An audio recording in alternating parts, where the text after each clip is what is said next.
Hello, hello. This is Alan Davidson, and welcome to Tapping Liberation, your home study course. This is Module 2, and this is where we begin to dive into the toxic emotions that are stored in the lower 5 chakras. And this module number 2 focuses on fear. So this is the introduction to the program, to the module, and then following will be a second video which actually is a demonstration of the emotional brilliance process, which is the regression, the clearing, and the healing of the emotion, and then moving, working, clearing, healing from there.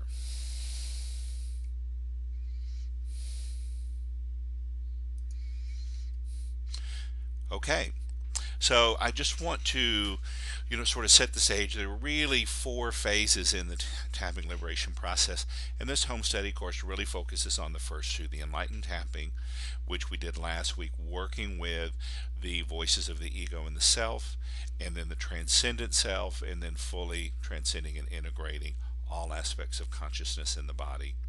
Then emotional brilliance, which is what we're really going to focus on in the next 5 modules, and going into the 5 toxic emotions and working with them at the energetic level, the subtlest level of memory, and helping to really clear out them at the levels of the chakras, as well as the the body. And then the next stages are flourishing, human well-being, and then wisdom warriors. We don't focus so much on that in this home study course, but those are sort of advanced stages of taking this process, the tapping liberation, to its ultimate conclusion, if you would. Okay, so I just wanted to go back and revisit the enlightened tapping, what we did in the first module.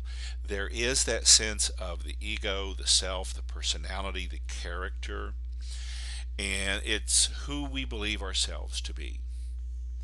And then there's sort of this grand canyon of that is a bold leap of awareness that allows us to shift into what has been called historically enlightenment, nirvana, satori, samadhi.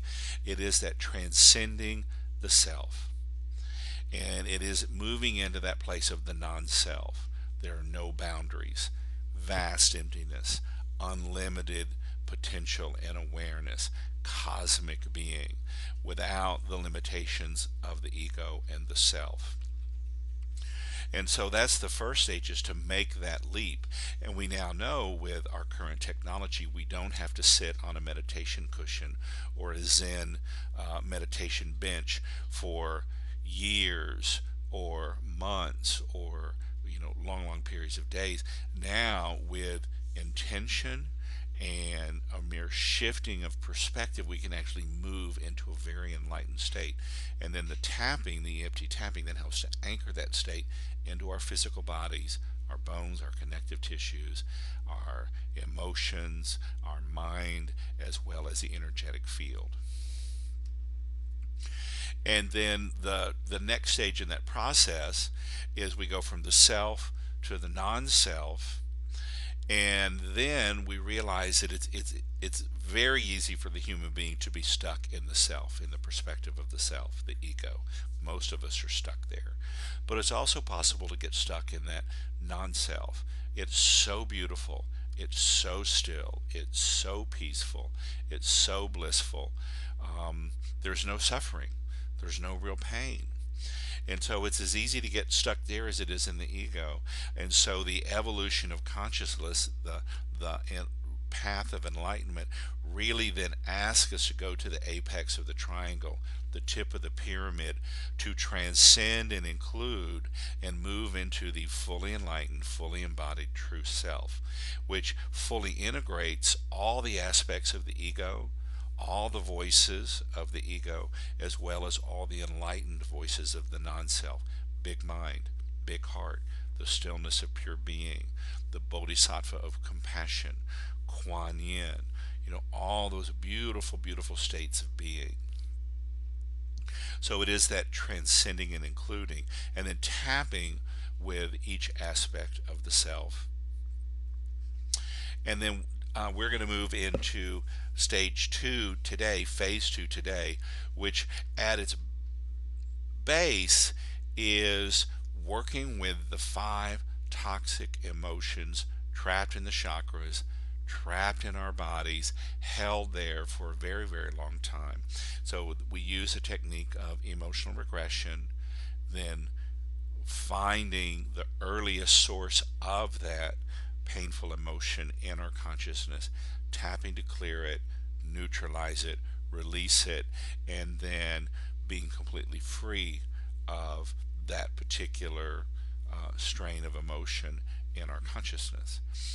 So the clearing and a real healing from that. And then that phase 3, which I did say is sort of beyond the scope of this 6 module training here. It's human flourishing. It's the good life. It's really where East meets West. It's where the Buddha meets Aristotle, where the awakened soul meets the good, the true, and the beautiful. So it really is the life of the highest values and the virtues and how we embody them in our life. And then for wisdom warriors, how, as we have synthesized the very best of East and West, how we are fully awake, fully enlightened, fully aware, fully compassionate, how we are really living the life of our own true purpose, and being really present to our lives and the world that we live in, how we then take wise actions to midwife a magnificent new world, a world that we can all celebrate our health, our happiness, and our prosperity for every conscious being on the planet. Okay, so moving into this idea of the toxic emotions that are stored in the lower 5 chakras. So one, the great yogis, the tantric yogis, said that there were 5 layers of consciousness in the body, and those layers are starting with the densest, the most physical. It's our bones, it's our muscles, it's our connective tissues. It actually what gives form and structure to our bodies. And then we go from the densest to more and more subtle layers. So that second level is the energetic layer, and it is where it's the layer of the breath. It's where our guts, our heart, our lungs meet the breath, the subtle energies of breath. In the Eastern tradition, prana, which means life force energy, also means breath. And it's the same in Chinese. Qi not only means life force energy in Chinese, but it also means breath. So there's a very powerful connection between our breath and our level of energy and vitality at the most subtle level. But then also at this second level, it's our emotions, and it is, it's how we create energy in our bodies through food, through breath, and through sex, through intimacy.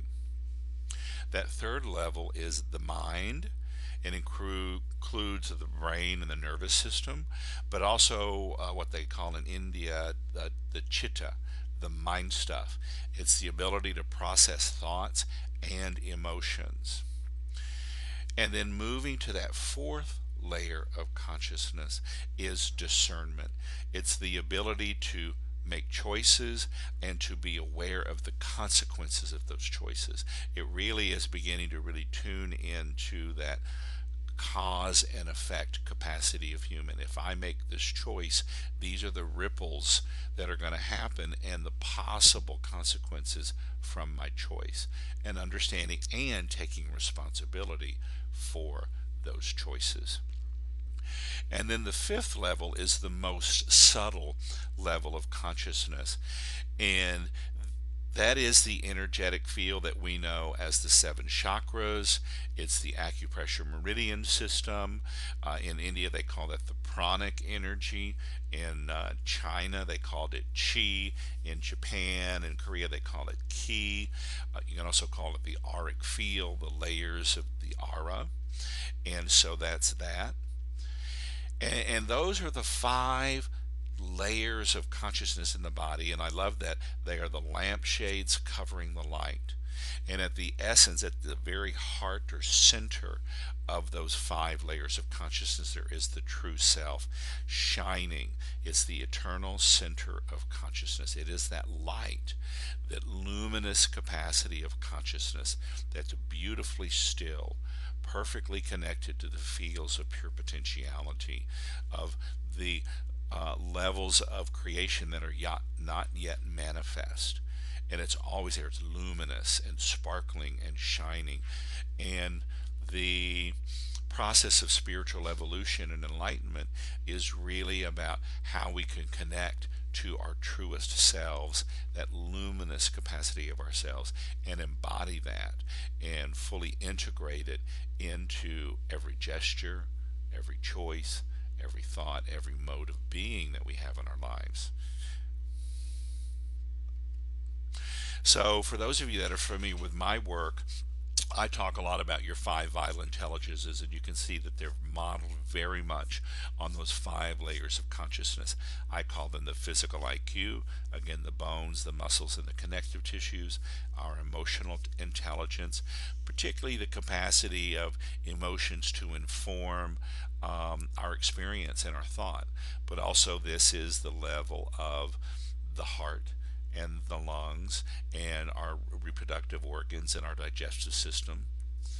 Again, how we bring energy into our body. Mental IQ is not only the brain and the nervous system, but our mind, the unconscious mind, conscious mind, and superconscious mind. Our moral intelligence is, again, that foundation is discernment, but it is the choices, the values, the beliefs, the vision, our passions, and how we integrate all those into, um, where on the spectrum of human development we find ourselves. Are we still stuck sort of in a very selfish perspective, or have we shifted to a little bit higher level of consciousness where we start to think about not only me, but we, my tribe, my community, my family? Or do we even then move to a higher level of consciousness? We go from me, we, to all of us.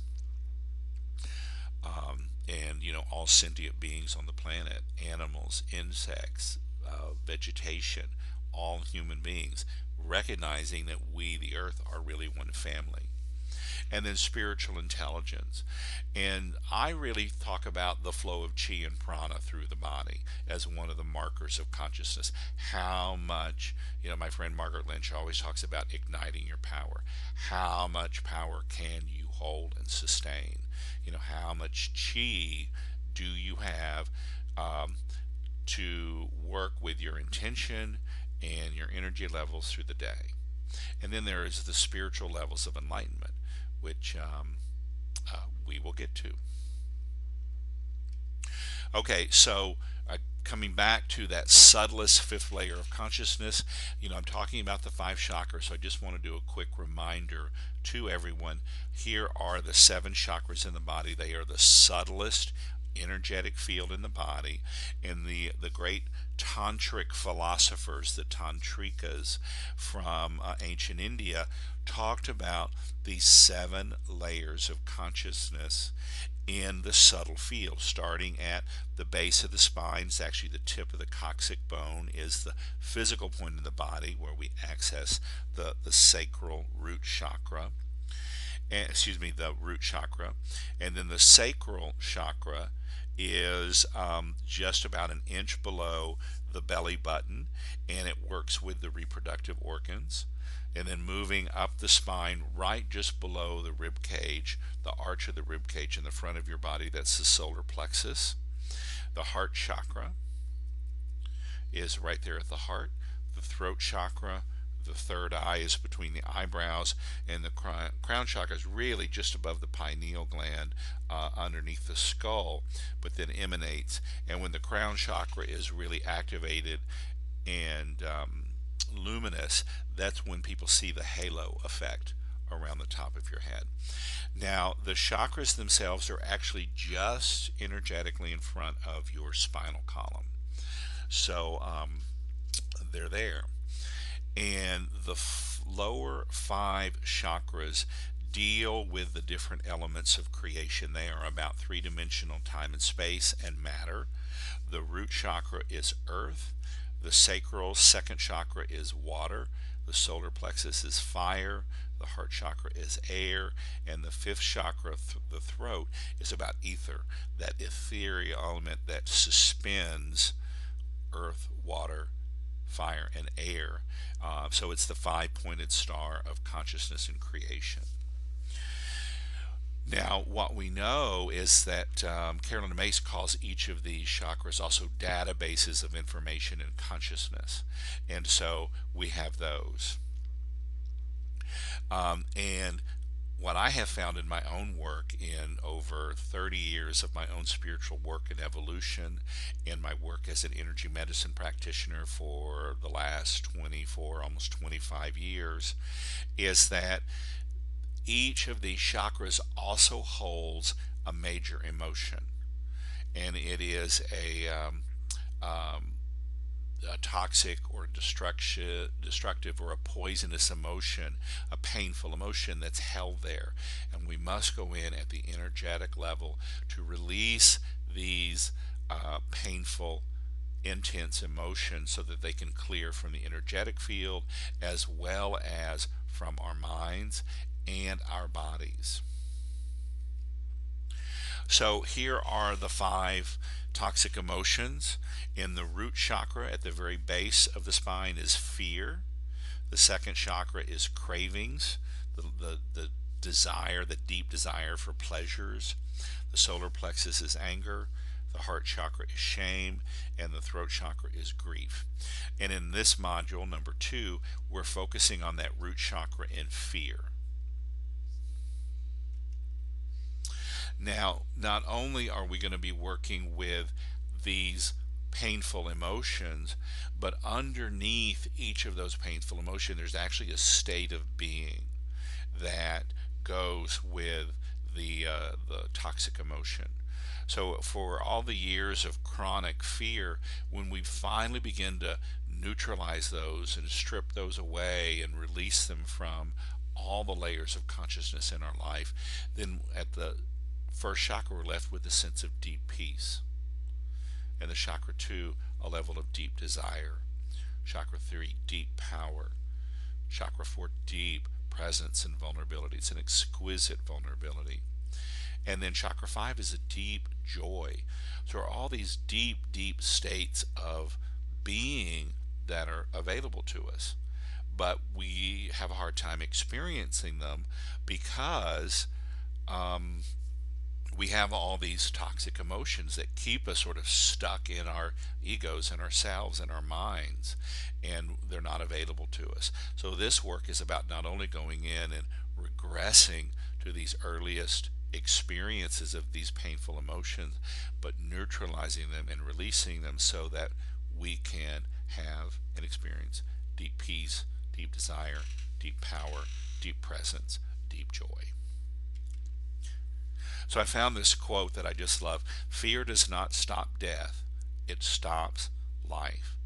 And so, each of us, inherent, there's physical fears that we're born with.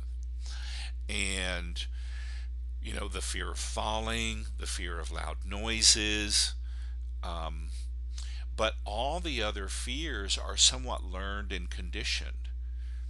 And so, we're held sort of hostage by this experience of fear, these learned fears that we carry around with us in our minds, in our behavior patterns.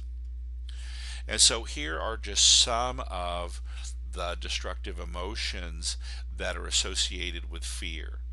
An aversion, and sort of the Enlightenment text, the Buddhist text, they talk about aversion. I want to keep something away. I don't want it. I don't like it. I won't have it.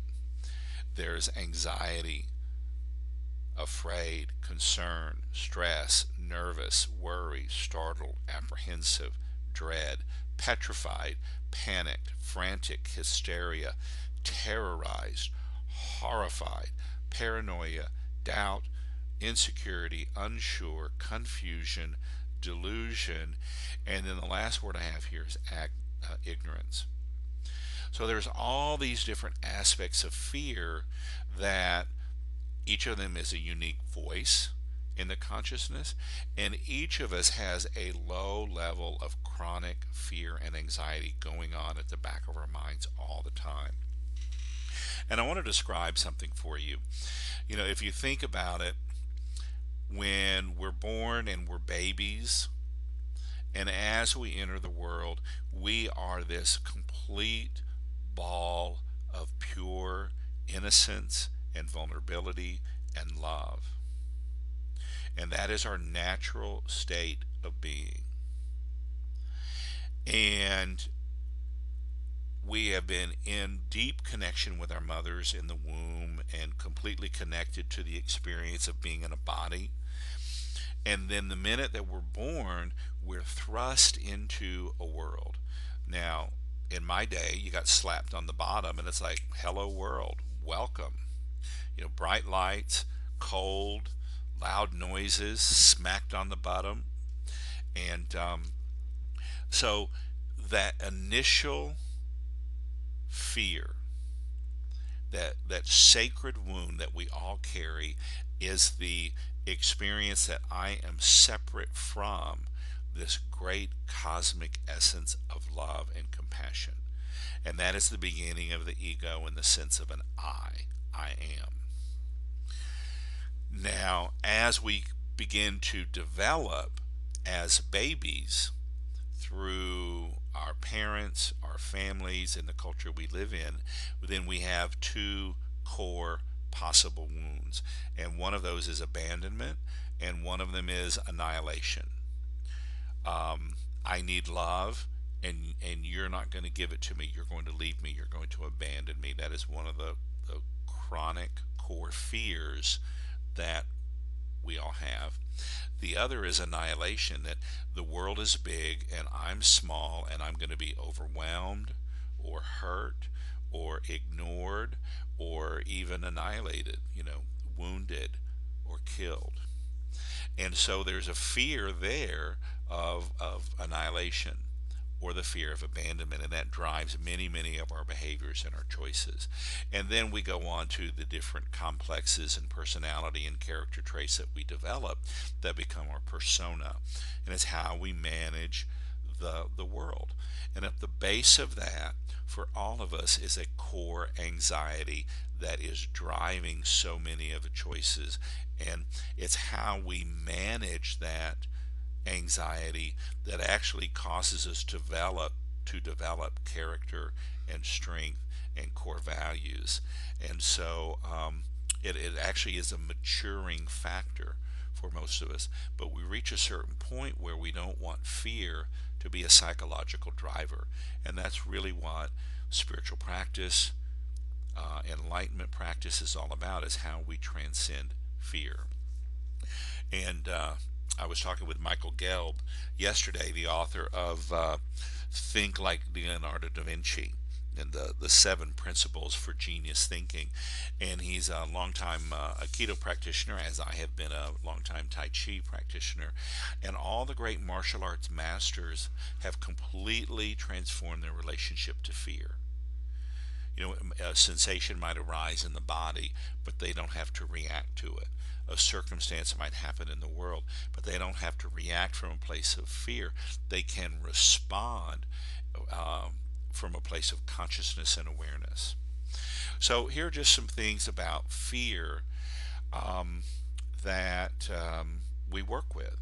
And I said each of these are voices, and as we begin to do this work, over a long period of time, we can easily focus on the voice of fear, or we can focus on the voice of anxiety, or apprehension, or horror, or paranoia. We all have those capacities within our psyche, and at some time we've experienced aspects of them at some degree. And the question is, have they left a mark? Are there imprints in our energetic fields? Are they still held in the connective tissues and the bones of our bodies? So I want to I'm just going to kind of narrate the process that we're going to go through. You're going to get to see a demonstration of it, a guided demonstration. I'll be working with another person and talking you through this so that you have the experience yourself of going through it.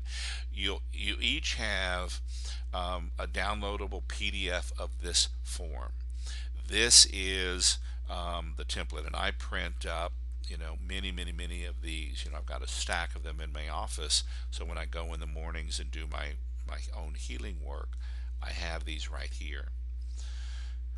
So what we do, we're going to focus on fear, say in this example. So by emotion dash, you would fill in fear. I always put my name and my date, so that I can, I keep track of these things and the work that I've done. And through a simple guided process, we will go into the voice of fear and hear, what it has to say, what it has to share, the impact that it has in you and your life, and what its main concern and what its main job is for you. We'll ask the voice of fear, with the permission of the superconscious mind, to take us back to the earliest memory that is safe and appropriate to remember at this time. We go back to a memory where we were afraid, where we were fearful. And that space is for you to write just a phrase, a couple of words, a sentence about what the story of that memory is. And then we're going to rate the intensity level from 0 to 10, 0 being totally at ease and at peace with it, and 10 being just excruciatingly painful or stressful, just off the charts. And so what's the intensity level of this memory that you're re-experiencing? And we simply regress then with the guidance of the superconscious mind. We go back to an earlier memory that is safe and appropriate to remember at this time, where these emotions and these same sensations were present. And then we write a phrase about that and the intensity level of that memory and experience. And we go back, an earlier memory guided by the superconscious mind, to a memory, an experience that is safe and appropriate to remember at this time. We write down what comes up in our mind, and we really go into the sensations. What are the colors? What are the smells? What are the tastes? What are the sounds? What are the sensations, the feelings that are going on in this memory? What's the story? What's happening? And then we write the intensity level. And then for that fourth memory, we ask the superconscious mind to take us back to the earliest memory that is safe and appropriate to remember at this time. And we just see what comes up. And again, we really dive into what are the sensory experience of it. The sights, sounds, colors, flavors, smells, sounds, feelings, sensations, all of it. And we chart the intensity level of it. And then we also ask the superconscious mind a very important question. What is the decision that you made about your life, about you or life at this time? And you'll find that there's some limiting belief that was implanted in consciousness from this experience. And so that's the form I'm going to walk you through. Actually through the process, we shift into the voices, we speak from experience, and then, this is the regressive process. Going back to the second memory, the third memory, the fourth memory, what decision did you make about yourself and life because of this experience? And then we tap to clear the earliest memory. We use the EFT tapping, the classic movie technique in EFT, and then we get an assessment, which is the what's the intensity level of the emotion now, and we keep tapping until we get a 0. We take a full breath and we work our way back up. Then we look at memory number 3. we try to relive, re-experience memory number 3 and see if there's any intensity level. Sometimes completely clearing that core memory at number 4, just there's no intensity level left for the other memories above it. Sometimes there is, and we work to make sure that each sensation experience at level 3, memory 3 is gone. When it gets to 0, we go to a breath, we revisit memory number 2, and we sort of work our way back up to full consciousness. And we just make sure that the intensity level for each of those 4 memories is a 0. And I want to go back and I want to say something. I'm inviting you. I do this in large groups of people. I've done this for a group of 40 people at the same time. Fascinating. And I will sit with one person in a chair doing a demonstration with them, focusing completely on their story, their memories, their experience. Everybody in the room is filling out their own chart. They're having their own memories and experiences and sensations and what happened, totally personal to them. So there's 40 sheets, there's 40 memories, there's 40 experiences, and we're all going deeper and deeper into this level of consciousness, in this example focusing on the experience of fear. And then I sit with one person and we simply focus on that one person. And when we have cleared all 4 layers of memory for the person in the hot seat or the love seat, however you want to describe it, 9 times out of 10, everybody in the room is also at a 0 for their own experience in the memory. So you're going to have a chance to experience that in a few minutes when you watch the demonstration. But it's just fascinating to realize that if you're tapping along and you're saying things, you're following along, I'm tapping, the person who experiences in the love seat, we're totally focused on the words they use, the experience they have, the story that they had, and even people in the audience using the same words as the person in the love seat. It clears the toxic emotions, the memories, the experiences of their own traumas. It's just fascinating, and you'll get to experience it in a minute. So once we get back to a 0 and we're in this completely open and neutral state around these painful and toxic and poisonous emotions, then we shift from that perspective of the ego self into the enlightened self, which is that state of deep peace. I asked to speak to the voice of deep peace. And we experience that, the spaciousness, the emptiness, the vastness, the stillness of that. After having gone through, oftentimes it can be very painful emotions, all of a sudden here's this delicious stillness and awareness and super consciousness. But also woven through that is the incredible voice of compassion and healing. And then we want to move to the apex, the top of the pyramid, and that's the voice of the master.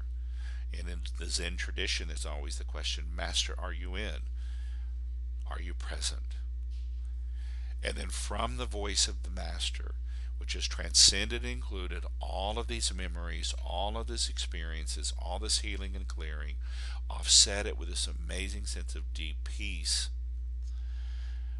And then we transcend and include from the wisdom, from that high perspective, the peak of the mountain, the top of the pyramid. We ask, what new decision do you choose to make about yourself and life from this enlightened experience? And just listen to the wisdom of that voice and write that down, and that becomes your affirmation to use in your life, particularly for the next 21 days. Then also we want to focus on the chakra color, and which is red, and the chakra tone at the root chakra, the one that I use is E. And just remember, you've got that kaleidoscopic chakra meditation in your bonus for this Tapping Liberation Home Study course. So it's a great time to come back to that and cue it up for that first chakra and just watch that, because all of this work that we're doing, clearing the the memories and the emotions that are stored at each of these chakras.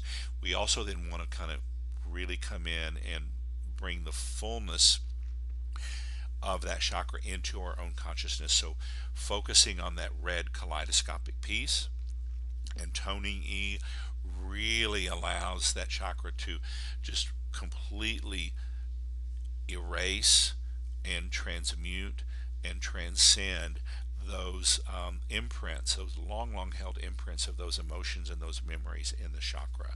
And then that's the completion of the emotional brilliance process for the emotion of fear.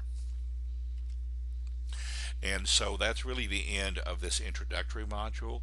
In the next piece, you'll see a demonstration of the two images, and that's just perfect.